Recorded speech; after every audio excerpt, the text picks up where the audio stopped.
السلام علیکم ورحمۃ اللہ وبرکاتہ۔ بسم اللہ الرحمن الرحیم۔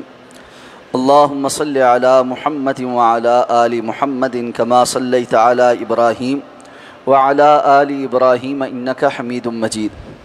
اللہم بارک علی محمد وعلی آل محمد کما بارکت علی ابراہیم وعلی آل ابراہیم انک حمید مجید۔ باب الہبہ۔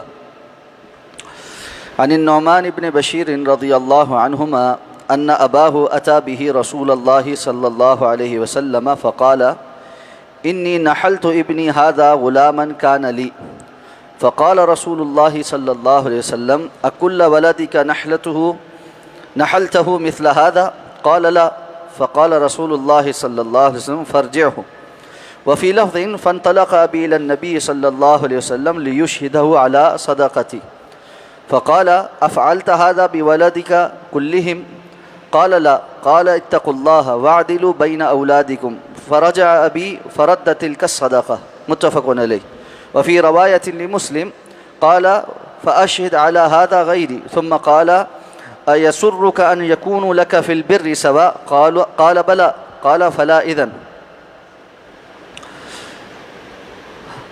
حضرت نعمان بن بشیر رضی اللہ تعالیٰ عنہما سے روایت ہے کہ ان کے والد یعنی حضرت بشیر رضی اللہ تعالیٰ عنہ نے رسول اللہ صلی اللہ علیہ وسلم کی خدمت میں حاضر ہو کر عرض کیا کہ میں نے اپنے اس بیٹے کو ایک غلام دیا ہے۔ اس پر نبی کریم صلی اللہ علیہ وسلم نے دریافت کیا کہ کیا تم نے اپنے ہر بیٹے کو ایسا ہی ایک غلام دیا؟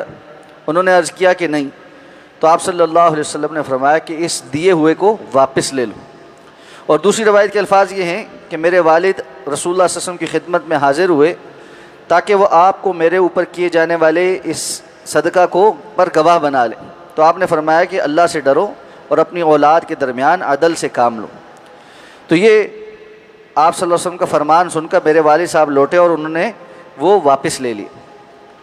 یہ حدیث مبارکہ صحیح بخاری اور صحیح مسلم کی متفق علیہ روایت، اور صحیح مسلم کی روایت کے الفاظ میں یہ بھی شامل ہے کہ آپ صلی اللہ علیہ وسلم نے فرمایا کہ اگر تم باقی اولاد کو نہیں دے رہے تب پھر تم اس بات پر میرے سوا کسی اور کو گواہ بناؤ۔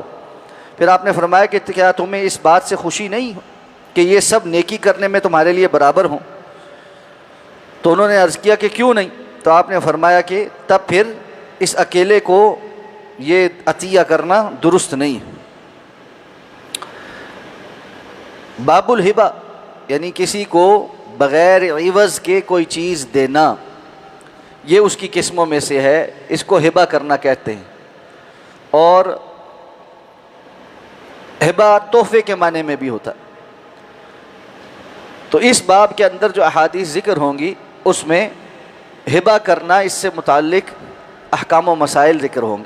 تو پہلا جو مسئلہ یہ حدیث مبارکہ بیان کر کے ثابت کیا ہے وہ یہ کہ انسان ہبہ کر سکتا ہے، یعنی اپنے مال میں سے کوئی چیز ہبہ کرنا یہ جائز اور درست ہے، کیونکہ حضرت نعمان بن بشیر اپنے والد کے ساتھ جب وہاں گئے تو حضرت بشیر نے ہبہ جو کیا تھا اس کے متعلق دریافت کیا، تو آپ نے ان سے یہ پوچھا کہ کیا تم نے باقی اولاد کو بھی ایسے ہی ہبہ کیا ہے؟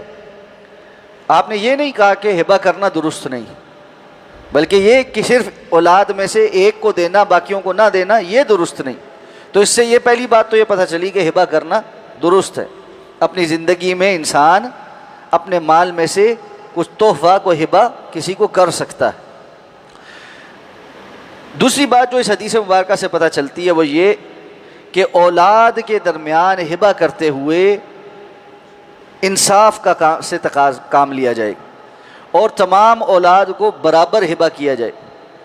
یہ بات ذہن میں رکھیں کہ اس سے مراد وہ خرچ نہیں ہے جو اللہ نے والد کے اوپر اولاد پر نان نفقے کی صورت میں واجب کیا ہے۔ ظاہر بات ہے نان نفقے کی صورت میں اولاد کی مختلف کیفیات ہیں، کوئی اولاد بڑی ہے کوئی اولاد چھوٹی ہے، تو اب ایسے میں جس اولاد کی جو حاجت ہے اس کے مطابق اس پر خرچ ہوگا، یعنی اور پھر یہ کہ ایک اولاد ظاہر بات ہے وہ بڑی ہے، وہ کافی عرصہ اپنے والد کے پاس گزار چکی ہے، دوسری اولاد چھوٹی ہے، تو اب وہ یہ نہیں کہہ سکتے کہ آپ نے اتنا عرصہ اس پر خرچ کر دیا ہے، اس کے مساوی اب اتنے سالوں کا لگا کے ابھی ہم پر خرچ کر۔ نان نفقہ میں یہ شرط نہیں ہے، نان نفقہ میں جتنی بھی اولاد موجود ہے اس کے اوپر ان کی احتیاج اور حاجت کے مطابق خرچ کیا جائے. لیکن اس سے ہٹ کر اگر کوئی تحفہ دینا ہے، جیسے نعمان کے بشیر رضی اللہ عنہ کے والد ان کو غلام تحفے میں دے رہے تھے، اب یہ نان نفقہ میں شامل نہیں، تو اس پر ساری اولاد کے دوران عدل و انصاف کرنا یہ ضروری ہے. اور اس میں بیٹے اور بیٹی کا فرق بھی نہیں، یہ بات ذہن میں رہنی چاہیے. بیٹے اور بیٹی کا وراثت کا جو قانون ہے وہ وراثت کے تقسیم ہونے پر لگے گا، وراثت کے تقسیم ہونے پہ. اور وہ وراثت کا مال تب بنتا ہے جب انسان فوت ہو جائے، اور وہ جو ترکہ ہے وہ ورثاء کے درمیان تقسیم ہو. پھر فَلِلذَّكَرِ مِثْلُ حَظِّ الْأُنثَيَيْنِ، جو بیٹا ہے اس کو بیٹیوں سے دگنا ملے گا، یہ قانون. لیکن زندگی میں انسان اگر اپنی اولاد میں اپنی جائیداد یا کوئی اور چیز تحفتاً دینا چاہتا ہے تو سب کو برابر دے گا.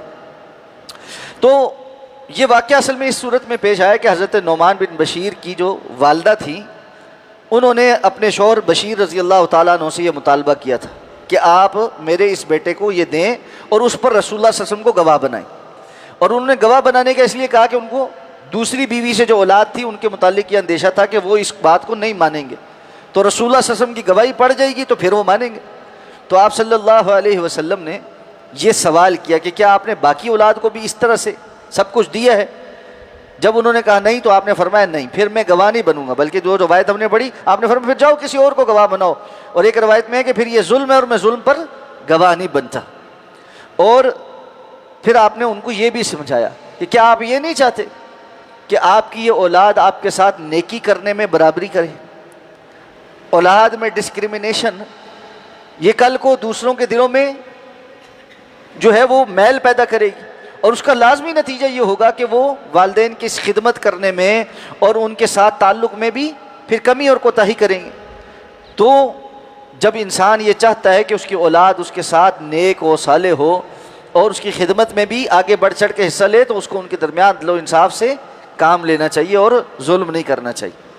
اللہ تعالیٰ سے دعا اللہ سمجھ کر عمل کرنے کی توفیق عطا فرما. سبحانک اللہم و بحمدک، نشہد ان لا الہ الا انت، نستغفرک و نتوب.